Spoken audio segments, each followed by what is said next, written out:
Amém, irmãos. Vamos lá então, vamos começar que a gente está bem animado para poder fazer isso aí, compartilhar com os irmãos, né? Essa revelação que o Senhor tem nos dado. Então, assim, a primeira coisa que eu gostaria de dizer para os irmãos, algo que todo mundo sabe, né? É, Davi e Salomão, eles são dois personagens que realmente apontam para Jesus, não é?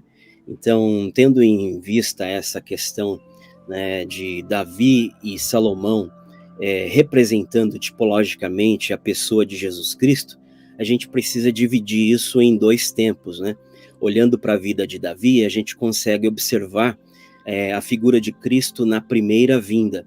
Então eu poderia dividir assim: quando Jesus veio, aí até a última semana se findar, nós teríamos então Davi, ele representando a figura de Cristo na sua primeira vinda. E Salomão, não é, quando ele passa a reinar, nós também teríamos Jesus, né, sendo representado através de Salomão, mas agora já no reino milenar. E quando a gente começar a falar um pouquinho sobre esse assunto, os irmãos vão observar que realmente isso vai ficar bem mais claro para a gente compreender, tá bom?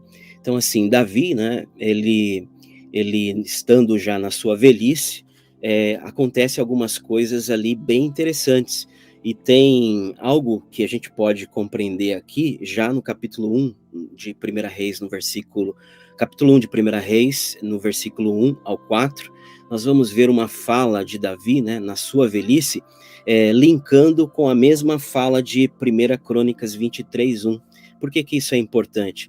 Porque essa vai ser a mesma fala que vai revelar o mesmo momento, ou seja, é o momento no qual Davi está velho, chegado de dias, e nesse período, nesse momento, ele vai então ser aquecido por uma jovem sunamita que vão trazer para ele, né?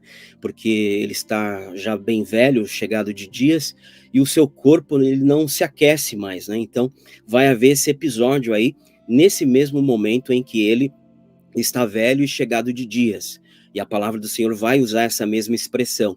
E, como eu disse, em 1 Crônicas 23, também vai ser usado essa mesma expressão, sendo Davi velho, já chegado de dias. Aí, então, diz a palavra que ele vai ungir a Salomão a rei, não é? Vai convocar, vai ajuntar todos os príncipes, os sacerdotes e os levitas, não é? E, e então ele vai criar essa ordem dos turnos, né, para os sacerdotes, e aí então nós vamos estar falando dessa parte mais ampla que vai tratar do reino milenar acerca da ordem sacerdotal, do sacerdócio terreno e do sacerdócio espiritual, ou seja, do sacerdócio terreno da ordem de Zadok no templo de Ezequiel, e a ordem sacerdotal do sacerdócio espiritual, segundo a ordem de Melquisedeque.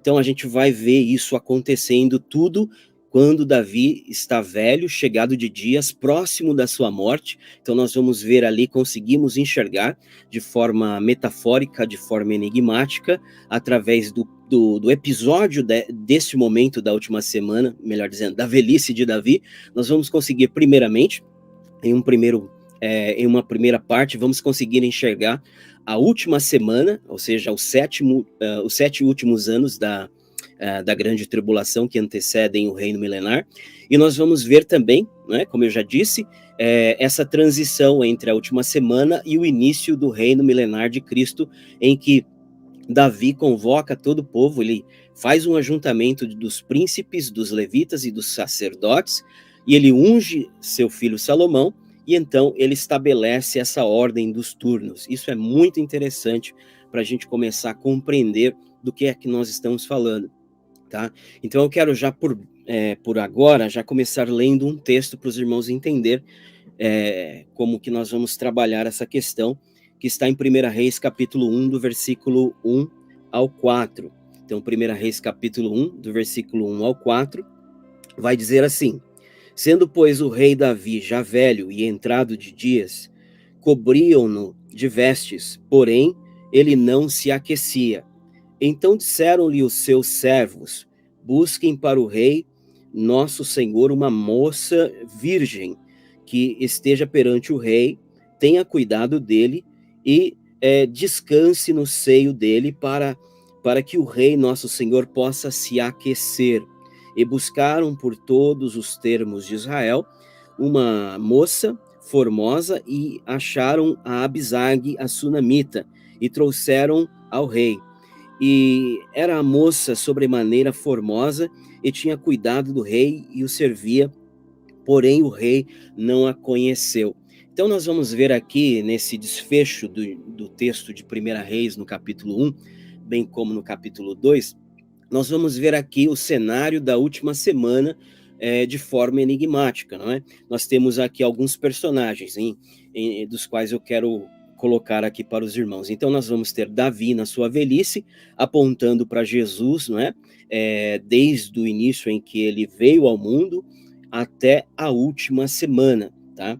E daí nós vamos ter um outro personagem chamado Sunamita, esta jovem Sunamita, essa virgem Sunamita, que aparece, né, na velhice de Davi para aquecer o corpo de Davi. Bom, se a gente tem Davi como Jesus, né, nessa tipologia, logo o corpo de Davi representa a igreja. Então veja que o texto está dizendo que a jovem Sunamita, que era formosa, que era virgem, ela vai ser chamada, não é, pelos servos de Davi para quê?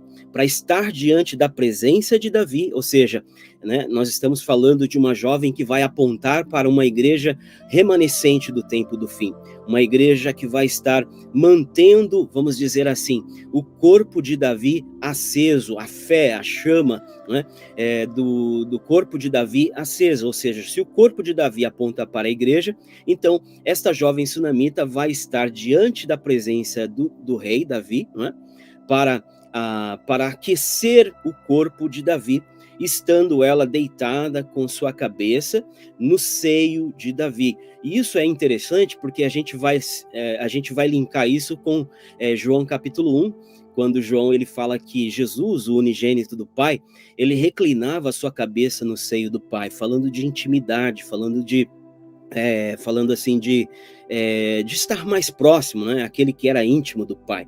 E não por acaso João também aprendeu isso.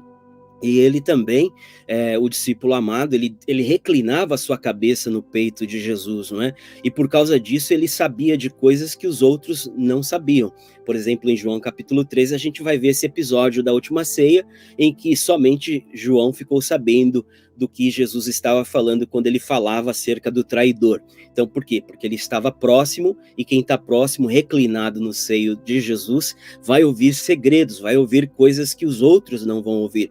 Então, essa jovem sunamita, ela aponta para a igreja do tempo do fim, que vai estar despertada, é um remanescente fiel que não está dormindo e que vai ser convocado pelo Senhor no tempo do fim, na última semana, para estar diante da presença do Senhor, para servi-lo, né, para cuidar dele e para aquecer o corpo, para manter essa chama, né, do evangelho acesa, ou seja, manter a menorá, né, acesa. Isso é muito interessante. Então, depois a gente vai aprofundar um pouco mais acerca disso. Só que nesse momento aí, nesse episódio, a gente vai ver outros personagens. Só vou dar uma palhinha aqui para os irmãos entenderem. Por que de fato esse episódio aponta para a última semana? Porque daí então, do versículo 5 em diante, a gente vai ver um personagem chamado Adonias, que é um dos filhos de Davi, e esse personagem ele vai personificar o anticristo, porque ele vai se aproveitar da velhice de seu pai Davi para usurpar o trono, né? E aí então a gente vai ver claramente esse personagem tipificando o anticristo. Depois a gente vai ver um outro personagem que é Betseba, a esposa de Davi. E como nós estamos falando de Davi como representando Jesus, né, desde o momento em que ele se encarnou, quando ele veio na primeira vinda, até a última semana, e aí então Betseba vai fazer um papel aqui, né, a princípio, de uma esposa de Cristo envelhecida, uma esposa de Cristo envelhecida que aponta para essa igreja que está aí. E o detalhe é que a palavra do Senhor vai dizer aqui no capítulo 2 de 1 Reis, no verso 3, que então vai chegar um momento que Adonias vai se aproximar de Betseba e vai pedir a jovem sunamita por sua esposa.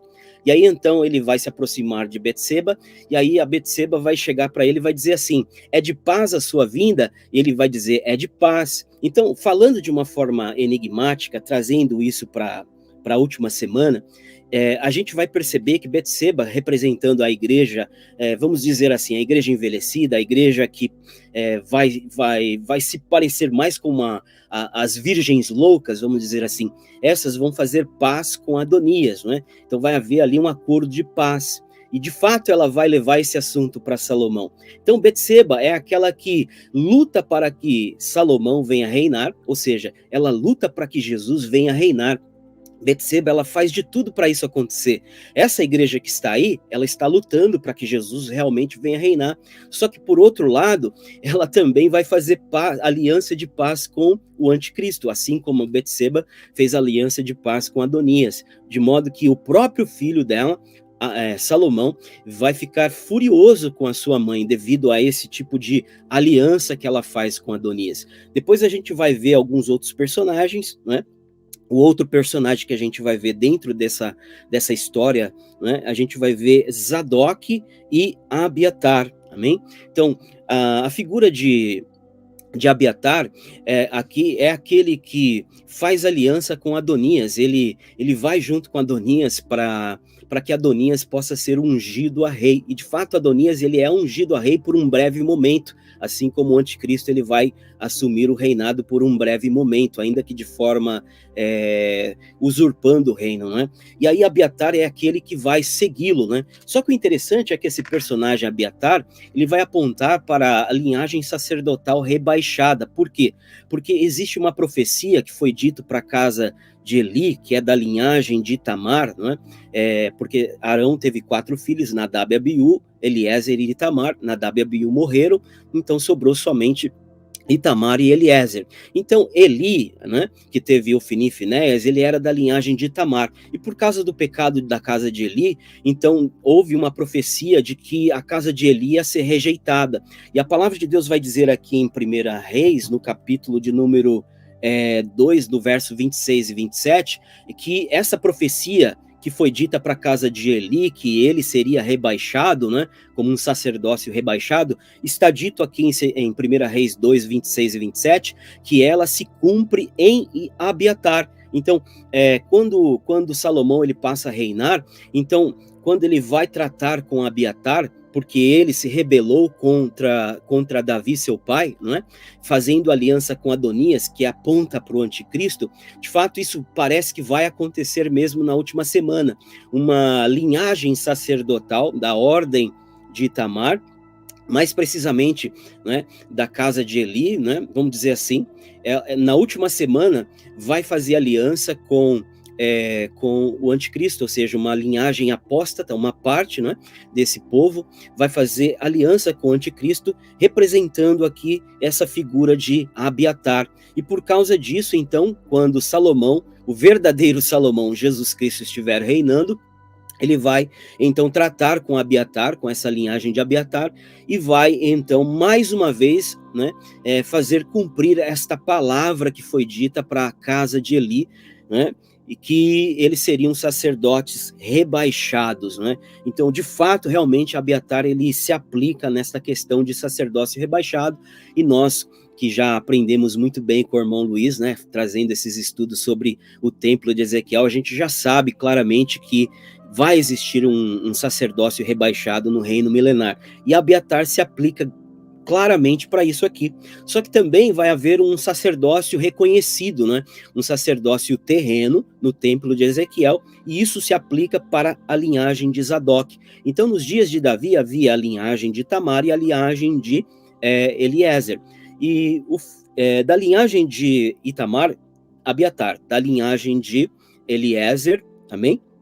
Zadok. Então, Zadok, concordando exatamente com Ezequiel do 40 ao 48, que fala que realmente o sacerdócio, né, o príncipe vai ser da linhagem de Zadok, assim também nesse episódio aqui, né, da última semana de Davi, Zadok, ele aparece aqui como aquele que Salomão vai honrar como sacerdócio no lugar de Abiatar. Por que no lugar de Abiatar? Porque veja, irmãos, que existiam 2 filhos de Arão, Itamar e Eliezer, mas eles não podiam estar exercendo a liderança do sacerdócio juntos, né? Tinha que ser escolhido um. Então, por um grande período, a linhagem de Itamar esteve à frente do sacerdócio, ainda que havia a linhagem de Eliezer. Então, até os dias de Salomão, a linhagem de Itamar, né, ou seja, casa de Eli, Abiatar, estava na liderança. Mas agora, com Salomão, isso vai se inverter. Então, a linhagem de Eliezer vai voltar a estar à frente. Tá? Os irmãos estão me entendendo? Então, agora, Zadok, representando a linhagem de Eliezer, vai assumir esse sacerdócio terreno no reino milenar. E o detalhe que eu quero terminar essa primeira fala aqui, para falar aos irmãos, é que isso tudo vai acontecer na velhice de Davi, quando ele então convocar todos os príncipes, os chefes, os cabeças, os levitas e os sacerdotes. Aí eu quero só ler mais um versículo que está em 1 Crônicas, no capítulo 23, no versículo 1, que diz assim: sendo, pois, o rei Davi já velho e chegado em dias, fez a Salomão, seu filho, rei de Israel, e ajuntou todos os príncipes de Israel, como também os sacerdotes e levitas, e então passou a instruí-los acerca da troca de turnos que ele estaria estabelecendo no reino de seu filho Salomão. Então veja, irmãos, que sendo Davi já velho e chegado de dias, ele convoca todos os príncipes de Israel, bem como os levitas e sacerdotes, amém, irmãos? E então ele unge seu filho Salomão a rei. Então, quando é que vai haver essa reunião de todos os príncipes de Israel, de todos os levitas e sacerdotes? Quando é que vai haver essa reunião que o Senhor, Davi, representando Jesus, quando é que ele vai reunir todo esse povo de Israel? Não é? Quando é que isso vai acontecer? Quando o rei, não é, Jesus assumir o reinado, assim como ele está ungindo Salomão a rei. Então, quando Jesus assumir o reinado, ele vai reunir este povo. Isso tem que ser no toque da 7ª trombeta, porque é no toque da 7ª trombeta que o rei Jesus vai assumir o reinado. Então, quando a palavra de Deus está dizendo aqui que, sendo Davi já velho, chegado de dias, ele chama todo esse povo para se reunir, para que ele possa ungir seu filho a rei, não é? E então passar todas as instruções de como funcionaria o ministério sacerdotal no reino do seu filho. Isso tudo acontece neste tempo, não é, em que nós estamos querendo trazer para os irmãos aqui da última semana de Davi. Amém, irmãos? Então depois a gente vai falar com mais precisão, né, com mais riqueza de detalhes, como será essa troca de turnos, né? Como vai funcionar isso no reino milenar, haja vista que Davi, né, realmente ele estabeleceu isso não só para um sacerdócio terreno. Essa é o grande acréscimo que nós vamos trazer aqui com mais detalhes depois, dizendo para os irmãos que realmente Davi, ele não trouxe essa ordem, essa troca de turnos, né, do sacerdócio do seu filho Salomão, apenas para apontar para o sacerdócio terreno que vai haver no reino milenar, mas principalmente, irmãos, para o sacerdócio eterno da ordem de Melquisedeque. Amém? Eu espero que os irmãos tenham compreendido aí, né? Amém?